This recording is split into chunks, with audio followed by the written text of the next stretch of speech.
Hey everyone, we're going to talk about pressed powders today. So basically this is just a densely packed powder formula which often provides more coverage than loose powders. Now I divided my pressed powders into 4 categories based on the tones. The first is pink pressed powders, which surprisingly I only have one. I love pink powders, so I'm not sure. I have a gazillion pink loose powders, but for some reason I only have this in pressed powder. This is a TOWER28 GetSet powder in PALISADES pink. Love the formula. It's very blurring and has a great wear time. However, I hate the packaging. Unfortunately, it looks very cheap.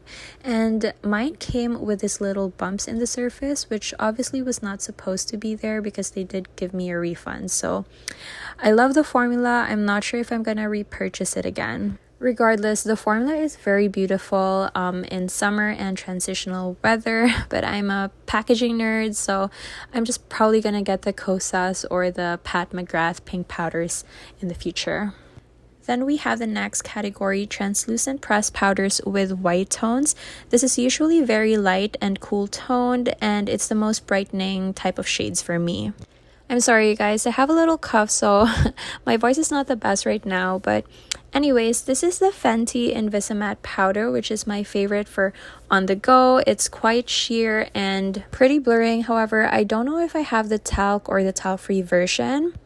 They reformulated along the way, but this feels and performs like a talc powder, which I prefer anyways. And then we have the Hourglass Ambient Lighting Finishing Powders. Now, because this is a finishing powder, I would never use this to set my makeup, or it's just not going to function as it's supposed to. I use this before a setting spray with a loosely packed powder brush just to melt all the makeup together, and it turns out so beautiful. It has such a soft, diffuse shimmer to the cheeks. And the reason why I buy the Hourglass palettes every year, because let's be honest, you're not saving on this, you're just trying different formulas in one product. In the 2024 Dragon palette, there is a shade called Dream Light, which has this cool pearl with soft lavender sheen. I don't think it's an existing shade, but it is quite similar to one that is in the lineup and also has white tones, which is Ethereal Light. This was in the 2023 Jellyfish and 2022 Butterfly palettes. And we're gonna move on to one of my favorite powders of all time. This is the Mcgrath Sublime Perfection Blurring Under Eye Powder in the shade Light. Unpopular opinion, I do love talc powders. I think a properly sourced talc powder is what we deserve from beauty brands. However, I digress. This is a talc-free formula that feels just the same as a talc powder, which is crazy. This is ultra blurring. The shade Light is very brightening on me, and it complements dry skin very well. But there are buts. This is 4 grams for 45 Canadian dollars, so it's very expensive for the product that you get. And at the same time, I've already had to break on me. It has a very fragile formula, so I hope they're going to update the packaging soon. The next category are the translucent pressed powders with yellow tones, which are definitely more warm toned than the white tones earlier. Another Hourglass ambient lighting formula is the Diffused Light, which has been present in the 2022 Butterfly and 2023 Jellyfish palettes. You can, however, buy this color as a single shade because this one and Ethereal Light earlier, as I mentioned, are in the current lineup. Then another yellowish in tone is the Hourglass Vanish Airbrush Pressed Powder in the shade Translucent.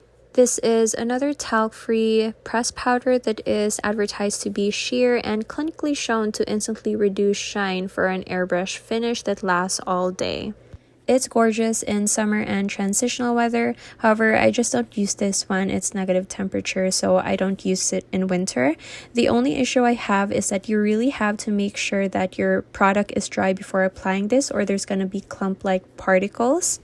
Versus other powders where I can just apply it right after concealer. This I have to wait. This is the Patrick Ta Major Skin Crème Foundation and Finishing Powder Duo. Obviously, I'm only going to be talking about the powder here. But you know, there are some people that say the powder is more of an afterthought. I disagree. I think the powder is just as good as the crème foundation. This is titled as a finishing powder. However, on the description, you can use it apparently as a setting powder too. If you have dry skin, make sure to apply the thinnest layer possible. Now this is a reel I made with a lilac blush and the powder. Moving on, this is the Gucci Matte Beauty Powder in 01 Fair, and you guys, I love this packaging. Any Gucci compact is just chef's kiss. Formula wise, I really enjoy using this powder when I'm using as thin of a layer possible. And if you look at it closely, there are micro reflecting powder particles, so it looks like it has shimmer, but it's more of a flat matte when you apply it on the face. This costs a pretty penny though, but it is 10 grams. It's more of a standard size, and you are getting such a beautiful compact. You even have this like mini dust bag that it comes with. So I personally would say it's worth it. You may disagree or agree with me, but nevertheless, it's such a beautiful packaging with a beautiful powder formula as well. And swatching the powder. Finally, the last category, the translucent pressed powder with peach tones. It's not as warm tone as yellow and not as cool tone as white. I'm definitely in between, and the first product we have is still from Hourglass. I have 2 powders with peach tones. The soft light shade is available in the 2024 Evil Eye palette, and then I put the wrong picture. It should be the dragon, but this is supposed to be Divine Light in the 2024 Dragon palette. Both are not available in the current lineup. And the next powder is from Kosas in their Cloud Set formula. This is in the shade Airy. I have to be honest with you guys, I have a love and hate relationship with the Cloud Set powder because I am truly in love with this during winter, and I don't care for it, honestly, at any other time of the year. I just prefer a blurred under eye, and it does offer that. It's very blurring because it's quite pigmented as well. However, the wear time is very short. So in 2 to 3 hours, I'm gonna see my texture again. And it's just not something that I prefer unless it's winter, because then the wear time gets longer. But if you love a natural finish, you would love this powder. It's something that I would use when I want more of a natural type of look. Next is the Cosmetics Portrait Mode Setting Powder in the shade Sheer, and this has been a recent favorite of mine. I love using this in winter because it has that satin-like soft focus finish. So it's quite blurring, but it's just not as powdery.